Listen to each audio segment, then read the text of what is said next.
ഇല്ല, റഹ്മാൻ എന്ന് പറയുമ്പോൾ എനിക്കും AS ദിലീപ് കുമാറാണ്. കാര്യം ഞങ്ങൾ കുറേ ഞാൻ പാടിയ ട്രാക്ക് പാടിയതിനൊക്കെ റഹ്മാനായിരുന്നു കീബോർഡ്. അപ്പോൾ അന്നേ കാണുമ്പോൾ ഈ ഇലക്ട്രോണിക് സംവിധാനങ്ങൾ പുതിയ പുതിയ ഐറ്റങ്ങൾ റഹ്മാൻ കൊണ്ടുവരും.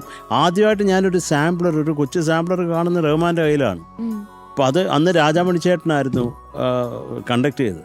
അപ്പോൾ രാജാമണി രാജാമണി രാജാമണി രാജാമണി എന്നൊക്കെ ഇത് വെച്ചിട്ട് പല പരിപാടികൾ എനിക്കിഷ്ടമെന്ന് പറഞ്ഞപ്പോൾ അവൻ്റെ ടോണൽ സെൻസ് ഉണ്ട് റഹ്മാൻ. അയ്യോ ഫാന്റാസ്റ്റിക്. ആ സമയത്ത് നമ്മളൊരു മണിയേട്ടൊക്കെ ഒരു ദിലീപേ എടാ ഒരു ബെല്ലിടറാ, ഒരു ബെല്ല് ചോദിച്ചാൽ ജിങ്കിൾ ബെൽസ് ഇടുന്ന ആളാണ് റഹ്മാൻ.